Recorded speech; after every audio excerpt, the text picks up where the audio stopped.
رسول صاحب، سب سے پہلے تو یہ جو امریکی افواج کا انخلا ہے یہ اب لگ رہا ہے کہ نومبر 2020 تک یہ کمپلیٹ ہو جائے گا، کیونکہ امریکہ کے صدارتی انتخاب ہے، ڈونلڈ ٹرمپ چاہتے ہیں اس سے پہلے یہ آخری فوجی بھی ہے واپس چلا جائے. تو یہ پورا ویکیوم جب کریٹ ہو جائے گا افغانستان میں، گورنمنٹ ویک ہے وہاں پہ، یعنی اتحادی گورنمنٹ ہے اشرف غنی کی جس میں لیجیٹمیسی نہیں ہے کیونکہ ٹرن آؤٹ بہت کم تھا، پھر افغان طالبان ایک ریالٹی ہے، تو یہ پورے ریجن کے لیے کیا کیا امپلیکیشنز ہیں، اس کے لیے ہوگا کیا وہاں پہ؟ دیکھیے، یہ مکمل انخلا تو شاید نہیں ہو سکے گا. کچھ نوشنل فوج وہاں پہ ضرور رکھی جائے گی، لیکن اس وقت وہ ایک بہانہ کر رہے ہیں کہ یہاں کرونا وائرس ہے اور فوج کے لیے خطرہ ہے. لیکن اصل مقصد ان کا یہی ہے کہ جیسے کہ انہوں نے اپنے الیکشن کیمپین میں کہا تھا کہ میں افغانستان سے اپنی ساری فوج کو واپس بلاؤں گا، تو الیکشن سے پہلے دوسرے ٹرم کے لیے جب وہ کھڑے ہو رہے ہیں تو اب امریکن عوام کو کچھ پیش کرنا چاہتے ہیں، کچھ اچیومنٹ پیش کرنا چاہتے ہیں کہ میں نے یہ کامیابی حاصل کی کہ امریکہ کی اتنی لمبی جنگ سے میں اپنی فوجوں کو واپس لے آیا. اب اس کی امپلیکیشنز تو بہت ہیں. پہلی بات تو یہ ہے کہ جب امریکی فوج وہاں سے چلی جائے گی بڑی تعداد میں، تو جو $4 بلین امریکہ اس وقت دے رہا ہے فوج کے لیے اور پولیس کے لیے، اس میں بھی کمی آئے گی.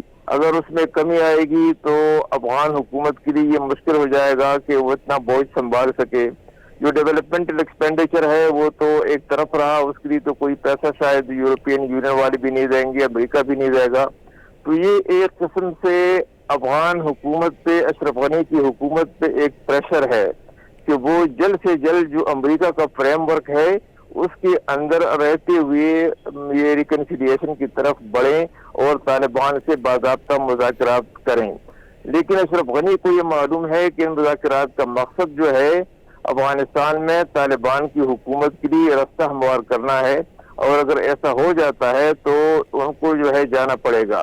اس لیے ان سارے حالات میں وہ اپنے آپ کو تنہا پاتے ہیں. وہ کوشش کریں گے کہ کسی ریکنسیلیشن کے ایفرٹ کو سیبوٹیج کیا جائے، اس کو ابسٹرکٹ کیا جائے، اس کو روکا جائے، کیونکہ جو کنٹینیومنٹ آف اسٹیٹس کو ہے اس کے حق میں ہے.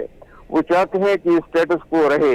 وہ یہ چاہیں گے کہ یورپین یونین کے قریب ہو جائیں، باقی جو ممالک ہیں ان سے کچھ امداد حاصل کریں، کچھ امداد آسٹریلیا، جاپان وغیرہ سے، چائنا سے حاصل کریں تاکہ ان کی حکومت چلتی رہے. لیکن یہ بہت ہی مشکل ہے، کیونکہ جب لوگوں کو پتہ لگ جاتا ہے کہ امریکی فوج اب نکلنے والی ہے تو لوگ اپنی وفاداریاں بھی بدلیں گے، مشکلات بھی پیدا ہوں گی، طالبان کے حوصلے بڑھیں گے.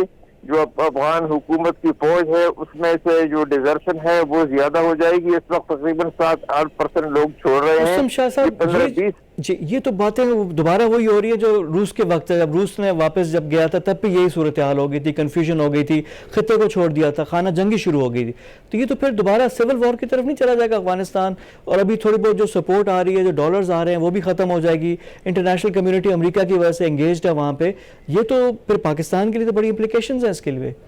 سول وار مشکل سے ہوگی. اس کی وجہ یہ ہے کہ اس وقت طالبان کے مقابلے میں حکومت کے سوا کوئی دوسری پارٹی نہیں ہے، کوئی تنظیم نہیں ہے، کوئی فورس نہیں ہے. داعش صرف ایسٹرن افغانستان تک محدود ہے. صرف یہ دیکھا جائے گا کہ امریکی انخلا کے بعد آیا افغان فوج جو ہے وہ رہتی ہے، یعنی وہ یونائٹڈ رہتی ہے، وہ فنکشن افیکٹو رہتی ہے کہ اس میں دراڑیں پڑ جائیں گی اور وہ بھی تتر بتر ہو جائے گی. اس کے بعد اگر ایسا ہوتا ہے تو طالبان کے لیے کابل پہ ایڈوانس کرنا بہت آسان ہو جائے گا. لیکن رستم شاہ صاحب، لیکن یہاں پہ میں اس کی بات نہیں کر رہا داعش اور باہر کے انفلوئنس. یہاں پہ لوکل جو ڈیویژنز ہیں، پشتون نان پشتون والی، شیعہ سنی والی ڈیوائڈ ہے، ازبیک تاجک، وار لارڈز علیحدہ ہیں، مختلف علاقوں پہ قبضہ ہے. کیونکہ پشتون بیلٹ پہ تو ٹھیک ہے طالبان پہلے بھی آ گئے تھے، لیکن جو ناردرن الائنس بن گیا تھا اس طرح کے دوبارہ سے ڈیویژنز آ جائیں گی تو افغانستان تو پھر بیک ٹو اسکوائر ون. اس وقت وار لارڈ تھے، اب وہ وار لارڈز نہیں ہیں، ان کے پاس پرائیویٹ فوجیں ہیں. مثلا دوستم ہے، اس کا بیٹا تو پہلے سے طالبان کے ساتھ بات چیت میں شریک ہو رہا ہے. جیسے عبداللہ ہے، عبداللہ بھی کوشش کر رہا ہے کہ اب اشرف غنی کی حکومت کو ایک طرف رکھ کے وہ طالبان سے معاملات جو ہے وہ نبھانا چاہتا ہے.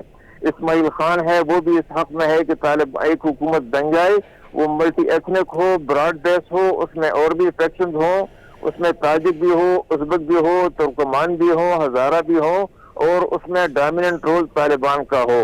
تو یہ اب طالبان بھی یہ کوشش کر رہے ہیں، وہ علیحدہ اسماعیل خان سے بھی بات کر رہے ہیں، دوستم کے بیٹے باتور دوستم سے بھی بات کر رہے ہیں، عبداللہ سے بھی بات کر رہے ہیں. لیکن اس وقت سوال یہ ہے کہ اسلامک گورنمنٹ ہوگی یا ڈیموکریٹکلی الیکٹڈ جمہوریہ ہوگی، اس پہ بھی تو بحث ہے نا کہ ہوگا کیا، کس طرح کی براڈ بیس گورنمنٹ ہوگی، اس کے لیے پالیسیز کیا ہوں گی. جرگہ کا جو وہ ہے نا انسٹیٹیوشن ہے، اس کو کام میں لایا جائے گا. دیکھیں 2014 میں بھی چیف ایگزیکٹو کی پوزیشن کی کوئی گنجائش نہیں تھی افغانستان کے دستور میں، لیکن ایک لوئے جرگہ بلایا گیا، لوئے جرگہ نے وہ پوزیشن کریٹ کی. اب بھی لوئے جرگہ بلایا جائے گا، سولوشن نکل آئے گا اسی میں سے. لیکن سر اب آ جاتے ہیں پاکستان کے لیے، کیونکہ پہلے بھی ہم نے اس کا خمیازہ بھگتا تھا، جو پوری جو جنگ تھی ہمارے گھر میں آ گئی تھی، اور سارا اس کا ہم نے انسانی جانیں بھی، ہماری قیمتی انسانی جانیں اس میں گئی ہیں، نقصان ہوا ہے، فائنینشیل نقصان ہوا ہے. اب یہ اور پھر ہمارے دشمنوں نے بھی فائدہ اٹھایا. انڈیا کا جو افغانستان میں بڑھتا ہوا اثر رسوخ تھا، پھر پاکستانیوں کے خلاف جو ایک سینٹیمنٹ تھا جو افغانستان میں آ گیا. اب ہمیں کیا کرنا چاہیے، اور ہمیں اس میں بہترین میں اپنا مفاد کا بھی ہم نے خیال رکھنا ہے اور افغانستان میں بھی ہمارا ہے، تو پاکستان کا کیا رول ہونا چاہیے؟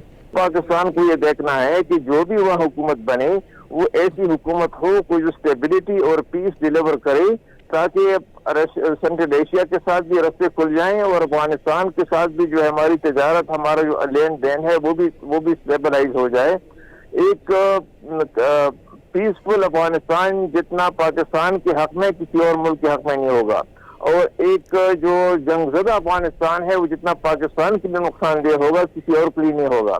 تو اور ملکوں کے تو کنسرنز ہیں، پاکستان کے اسٹیٹس ہیں، لہذا پاکستان کو یہ کوشش کرنی چاہیے کہ کسی ایک دڑے یا گروپ کو سپورٹ کیے بغیر یہ کوشش کرے کہ وہاں پہ امن قائم ہو جائے. چاہے جو بھی حکومت بنے، اگر وہ حکومت امن ڈیلیور کر سکے تو پاکستان کو اس کا ساتھ دینا چاہیے. جی بہت شکریہ آپ کا رستم شاہ محمد صاحب.